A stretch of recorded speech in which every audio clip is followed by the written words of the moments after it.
यहाँ डेरा बताता है कि ये मेरा खानदानी काम है, इसी वजह से मुझे दादी यामाहा की बातें माननी पड़ती हैं। दादी यामाहा नहीं चाहती थी कि किसी को इस गांव के बारे में पता चले और तुम उनसे अलग हो जाओ। डेरा यूरू को अपना असली नाम तादेरा रियू बताता है। डेरा यूरू को कहता है कि वो उसे सिर्फ डेरा बुला सकता है। यूरू पूछता है कि वो और उसकी बहन आखिर हैं कौन। राइट बताता है कि जब दिन और रात एक बराबर हों और उस दिन किसी गांव में जुड़वा लड़का और लड़की पैदा हो तो दुनिया तबाह हो जाएगी। पिछली बार ये 400 सालों पहले हुआ था, जब ये बच्चे एक छोटे से गांव में पैदा हुए थे तो पूरी दुनिया में जंग चल रही थी। यूरू राइट से पूछता है कि क्या वही वो शरापित बच्चे हैं जो इस दुनिया को ख़त्म करेंगे।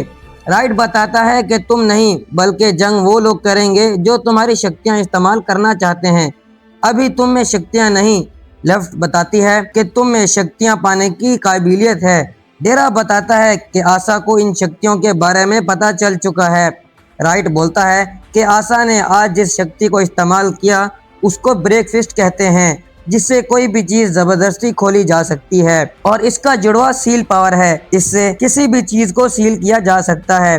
डेरा लेफ्ट से पूछता है कि किसी इंसान को दोनों शक्तियां एक साथ मिली हैं, जिस पे लेफ्ट बताती है कि ऐसा कभी नहीं हुआ। यूरू डेरा से पूछता है कि गांव पे सुरक्षा कवच होने के बावजूद वो कैसे आता था। डेरा बताता है कि गांव आने का एक बहुत पेचीदा रास्ता है। डेरा उसको रास्ता समझाता है और बताता है कि ये इसका खानदानी काम है, इसीलिए उसके लिए ये रास्ता मुश्किल नहीं। डेरा बताता है कि यूरू की मॉम इस मॉडर्न दुनिया से हैं और उनको रास्ता भटक जाने की वजह से ये गांव गलती से मिल गया। यूरू अपनी मॉम को याद करता है जिन्होंने यूरू से कहा था कि वो उसको वहां ले जाएंगी जहां वो पैदा हुई थी और जहां से वो आई हैं। अब सुबह हो चुकी है। वो एक जगह आते हैं जहां यूरू डेरा के बताए हुए तरीके से बाथरूम यूज करता है और खुश हो जाता है कि वो बाथरूम यूज करना सीख गया। यूरू लेफ्ट और राइट के साथ चला जा रहा होता है और कहता है कि यहाँ के लोगों को कुएं से पानी नहीं निकालना पड़ता। लेफ्ट और राइट भी कहते हैं कि टिक टिक करने मतलब बटन दबाने से रोशनी कैसे आ जाती है और वो बिल्डिंग्स को बड़े बड़े पत्थर के किले बोलते हैं। यूरू बताता है कि ये इंसानों के घर हैं जो उसे डेरा ने बताया था। यूरू कहता है कि इस दुनिया में करोड़ों लोग रहते हैं। लेफ्ट और राइट कहते हैं कि इतने लोगों के बीच छुपना आसान होगा और इन्हीं लोगों में कहीं ना कहीं यूरू की बहन भी होगी। यूरू कहता है कि वो आशा को पकड़कर उससे अपने मम्मी और पापा के पास ले जाने को कहेगा। डेरा मोबाइल पे बात कर रहा होता है, तभी वहाँ यूरू लेफ्ट राइट के साथ आ जाता है। डेरा बताता है कि हाना को रहने की जगह मिल गई है तो उन्हें अब गाड़ी में नहीं सोना पड़ेगा। यूरू उससे मोबाइल के बारे में पूछता है। डेरा बताता है कि इस चीज से लफ्जों और आवाज को भेजा जा सकता है और सुना जा सकता है, बिल्कुल एक संगीत जैसा। अब यूरू लेफ्ट राइट और डेरा के साथ एक नए घर में आता है जहां हाना पहले से ही होती है।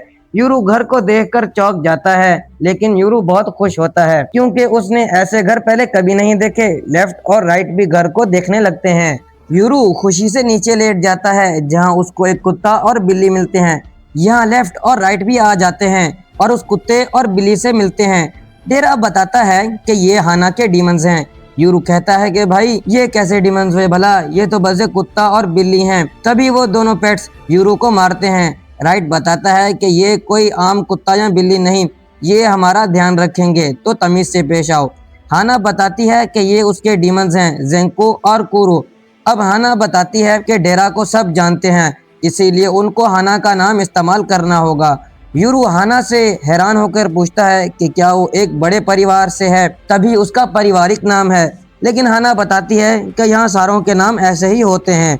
अब यहाँ आशा अपनी पावर्स को कंट्रोल करने के लिए प्रैक्टिस कर रही होती है। आशा ने अपने सामने एक एप्पल रखा होता है जिसपे वो छोटे अटैक्स करती है, लेकिन बड़ा अटैक करने की कोशिश करती है तो पूरा बागीचा ही खराब हो जाता है।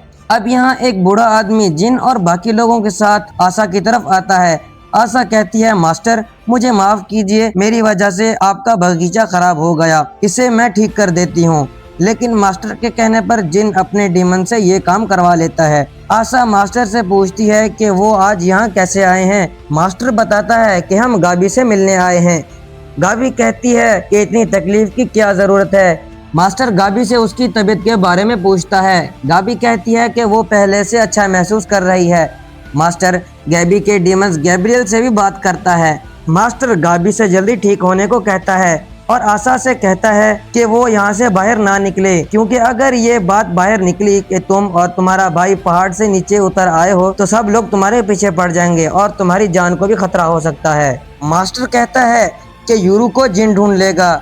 जिन बताता है कि उसने यूरू को तो देखा ही नहीं। सारे अजीब सी ड्राइंग बना के जिन को देते हैं। जिन कहता है कि मुझे पहले तादेरा को ही पकड़ना होगा, इस ड्राइंग से मेरा काम नहीं चलने वाला।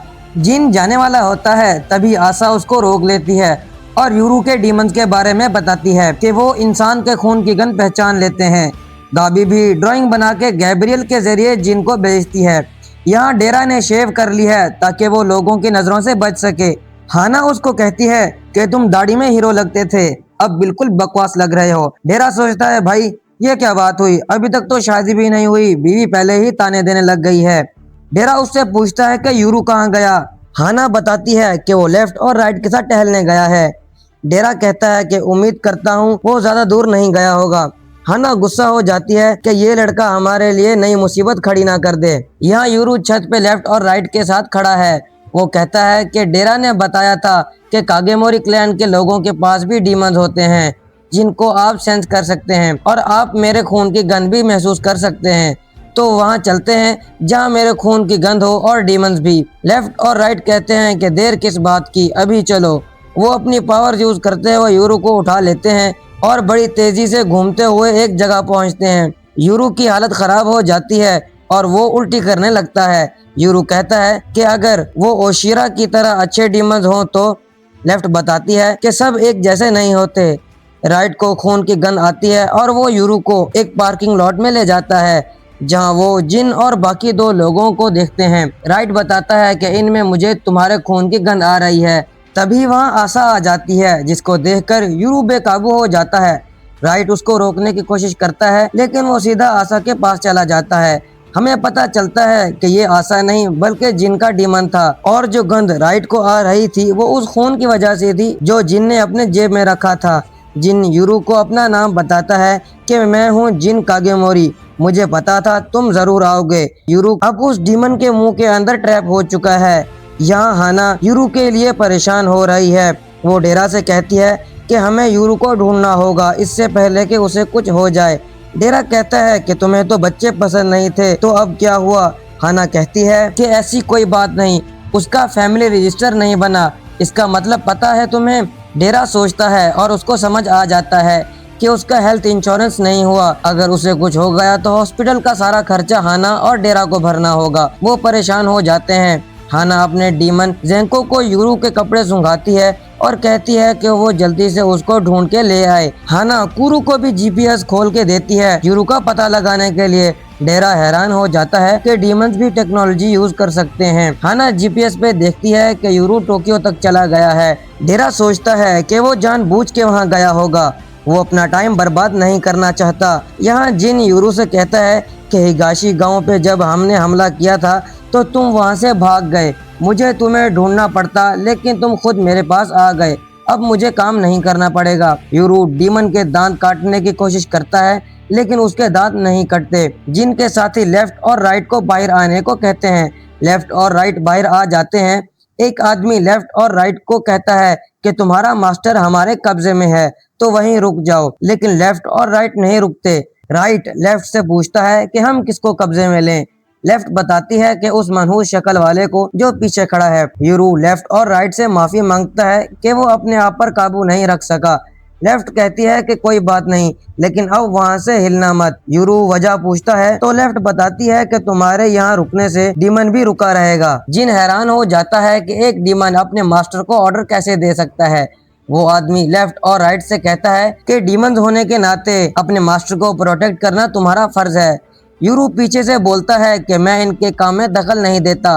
राइट उस पर हंसने लगता है और उसे चूजा कहता है। लेफ्ट और राइट आगे बढ़ते हुए एक दूसरे से कहते हैं कि हाथ हल्का रखना, ये तीनों निहत्ते हैं। जिन अपने डीमन से कहकर बहुत सी गन्स और दूसरे वेपन्स उसके मुंह से निकालता है। वो तीनों लेफ्ट और राइट पे बहुत फायरिंग करते हैं लेकिन उनको कोई असर नहीं होता। वो तीनों बहुत से गन से फायर करते हैं लेकिन लेफ्ट और राइट को कोई असर नहीं होता। राइट पूछता है कि हम पे ये किस चीज से हमला कर रहे हैं। लेफ्ट कहती है कि ये माचिस जैसी कोई चीज है। जिन और वो दूसरा आदमी उन पे लोहे के डंडे और तलवार से हमला करते हैं, लेकिन उनको अभी भी कुछ असर नहीं होता। राइट कहता है कि इनके पास तो हथियार का भंडार है, अब जोर लगाना पड़ेगा। लेफ्ट मान जाती है, लेकिन तभी दो छोटे डिमंस आ जाते हैं, जिनमें से एक लेफ्ट के ऊपर बैठ जाता है। वो डिमन बहुत भारी होता है, तो लेफ्ट वहां से हिल नहीं पाती। यहाँ एक रैबिट डिमन बहुत तेजी से राइट पर हमले कर रहा होता है, जिससे राइट डॉज नहीं कर पाता। वो लेफ्ट से हेल्प करने को कहता है, लेकिन लेफ्ट कहती है कि वो खुद यहाँ फंसी हुई है। यूरू खड़ा ये सब देख रहा होता है। वो अपने खंजर को उस टर्टल डीमन के तरफ फेंकता है, जो उसके मुंह पे जा लगता है। लेफ्ट फ्री हो जाती है। लेफ्ट एक बड़ा सा जंप लगाती है और यूरू को साइड होने को कहती है। लेफ्ट एक ही किक में जिनके डीमन के दांत तोड़ देती है। यूरू उस डीमन का दांत उठा के एक टकले आदमी की तरफ फेंकता है और राइट से कहता है कि तुम्हें याद है ना, बाथरूम से निकलने से पहले क्या करते हैं। राइट समझ जाता है और कहता है कि बत्तियां बुझा दो। ये कहते हुए वो वहाँ की सारी लाइट्स को अपनी चीख से फाड़ देता है और हर जगह अंधेरा हो जाता है। येलो बाल वाले का डीमन उसको बताता है कि उस लड़के के डीमंस यहाँ से दूर भाग गए हैं। जिनको शक होता है और उसको याद आता है कि आशा ने बताया था। यूरू का दिमाग शिकारी की तरह चलता है। तभी यूरू जिन के पीछे आ जाता है और हमला करता है। जिन का पैर जख्मी हो जाता है और यूरू उसको पकड़ लेता है। येलो बाल वाला आदमी लेफ्ट और राइट से कहता है कि तुम कैसे डीमंस हो जो अपने मास्टर को छोड़ के भाग जाते हैं। लेफ्ट और राइट कहते हैं कि हमारा और हमारे मास्टर का काम करने का तरीका ऐसा ही है। हमें बस काम पूरा होने से मतलब है और हमें अपने मास्टर पे पूरा भरोसा है। लेफ्ट कहती है कि वैसे भी अगर यूरू तुम्हें ना पकड़ता तो हम पकड़ ही लेते। जिन कहता है कि चलो, पहाड़ों में रहने से यूरू को कुछ तो फायदा हुआ, उसकी महसूस करने की शक्तियां हमसे तो ज्यादा हैं। यूरू जिन से कहता है कि तुमने कहा था तुम कागेमोरी हो, तो क्या तुम्हारे क्लैन ने एगाशी गांव पे हमला किया था। जिन कहता है कि हाँ, मैं उस हमले का जिम्मेदार हूँ। यूरू बड़ी मुश्किल से अपने गुस्से को कंट्रोल करता है और जिन से कहता है कि उस चीज से आशा को बुलाओ जो तुम पहले चला रहे थे। जिन समझ जाता है कि यूरू स्मार्टफोन के बारे में बात कर रहा है।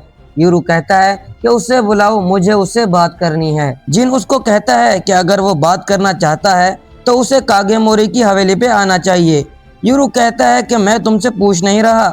जिन का एक आदमी यूरू से कहता है कि उसे जिन की टांग पर कपड़ा बांधने दे, वरना वो मर जाएगा। यूरू मान जाता है और कहता है कि वैसे भी मैं इसे जान से नहीं मारना चाहता। लेफ्ट कहती है कि यहाँ एक और डीमंस का पैर होना चाहिए। वो टकले से पूछती है कि क्या वो उसके डीमंस हैं। टकला बोलता है हाँ, वो उसी के डीमंस हैं और वो आसपास हैं। राइट पूछता है कि उसने अपने डीमंस को यूज क्यों नहीं किया। टकला बताता है कि उसके डीमंस बहुत बड़े हैं तो वो यहाँ आ नहीं सकते। जिन कहता है कि वो आशा को यहाँ नहीं बुलाएगा। अगर यूरू को उससे मिलना है तो उसे हवेली आना होगा, और अगर वो हवेली आता है तो उसे कोई नुकसान नहीं पहुंचाया जाएगा। यूरू सोचता है कि राइट और लेफ्ट के लिए ये लड़ाई मुश्किल हो जाएगी। यूरू मान जाता है। जिन कहता है कि पहले उसे ये गंदगी साफ करना होगी। जिन अपनी बड़ी मछली जैसे डीमन को कहता है और वो सारा गंद खा जाती है। जिन बताता है कि इस बड़े डीमन का नाम आइए है और वो सब कुछ खा जाता है। जिन छोटे डीमन का नाम माकुटो बताता है और कहता है कि मैं इससे कुछ भी निकलवा सकता हूँ। लेफ्ट उस येलो बाल वाले से पूछती है कि तुम्हारा कछुए वाला डीमन कितना भारी है। वो आदमी बताता है कि उसने कभी वजन नहीं करवाया, लेकिन वो और भी वजनी हो सकता है। लेफ्ट खुद से कहती है कि उसे और ट्रेनिंग करने की ज़रूरत है। येलो बाल वाला आदमी लेफ्ट से इम्प्रेस हो जाता है। तभी वहाँ एक सिक्योरिटी गार्ड आ जाता है। टकला बताता है कि अचानक से सारी लाइट चली गई। गार्ड ऊपर देखता है और कहता है कि शायद शॉर्ट सर्किट हुआ होगा। गार्ड उनसे कहता है कि आप सीढ़ियों के रास्ते से बाहर आ सकते हैं। सारे गार्ड को थैंक्स बोलते हैं। यहाँ जिन मास्टर को कॉल करता है और बताता है कि वो यूरू को लेके हवेली आ रहा है। मास्टर जिन से कहता है कि वो यूरू को जाने ना दे, वो भी यूरू से मिलना चाहता है। जिन मास्टर से कहता है कि आप हो कहाँ। मास्टर बताता है कि वो एक काम में फंसा हुआ है, वो थोड़ी देर में पहुंच जाएगा। अब जिन और यूरू कागेमोरी क्लैन की हवेली पे पहुंच जाते हैं। आगे बढ़ते हुए राइट जिन से पूछता है कि उसे यहाँ कोई डीमन महसूस नहीं हो रहा। जिन बताता है कि वो अभी वीआईपी एरिया के अंदर नहीं पहुंचे, बैरियर क्रॉस करते ही उनको पता चल जाएगा। वो वीआईपी एरिया के अंदर एंटर करते हैं तो लेफ्ट और राइट दोनों को बहुत से पावरफुल और खतरनाक डिमंस महसूस होते हैं। डेरा उठता है और कहता है कि एक बाप होने के नाते उसे यूरू को वापस लाना होगा। हाना उसे पूछती है कि क्या वो डेरा को वहां छोड़ दे। डेरा मना कर देता है और कहता है कि वो टैक्सी में चला जाएगा। डेरा बाय कह के वहां से चला जाता है। यहाँ यूरू लेफ्ट और राइट के साथ घर के एंट्रेंस पे खड़ा है। तभी वहाँ आशा भाई भाई चिल्लाते हुए आ जाती है। वो यूरू से पूछती है कि वो जिंदा है, वो मरा नहीं। आशा उससे पूछती है कि क्या वो उसे हक कर सकती है, लेकिन यूरू कहता है मुझे छोड़ो और अपने दोस्त की फिक्र करो। अब यहाँ डॉक्टर जिन का इलाज कर रही होती है और कहती है कि तुम्हें एक बच्चे ने मारा, वो भी एक खंजर से। जिन कहता है कि यहाँ आम बच्चे खंजर नहीं चलाते। यूरू और आशा बताते हैं कि वो तो खंजर चलाना जानते हैं। ये सुनकर येलो बाल वाला आदमी सोचता है कि ये दोनों बहन भाई कितने वहशी हैं। जिन वो खून का सैंपल डॉक्टर को वापस देता है। यूरू पूछता है कि इसी से तुमने हमें फंसाया था। आशा बताती है कि ये उसी का आइडिया था। यूरू पूछता है कि क्या वो ये खून जादू से निकालते हैं। डॉक्टर उसको सिरिंज के बारे में बताती है तो यूरू डर जाता है। वो येलो बाल वाला आदमी सोचता है कि ये एक सिरिंज से डर गया, लेकिन खंजर चलाते और बंदे मारते हुए तो ये बिल्कुल नहीं सोचता। कैसा बंदा है यार। आपस में छोटी मोटी बातचीत करने के बाद यूरू सीरियस हो जाता है और आशा के सामने आके खड़ा हो जाता है और पूछता है कि हमारे मम्मी पापा कहाँ हैं, मुझे उनके पास ले चलो, मुझे उनसे मिलना है। यहाँ आशा परेशान हो जाती है। अगर आप हर वीक नया एपिसोड सबसे पहले देखना चाहते हैं तो चैनल को सब्सक्राइब करें और बेल आइकन को दबाना ना भूलें, क्योंकि आपको यहाँ मिलता है खट्टा मीठा और मसालेदार कंटेंट, इतना टेस्टी कि आपका दिमाग भी बोले एक और एपिसोड लाओ। मिलते हैं आपसे अगली एपिसोड में, तब तक सयोनारा।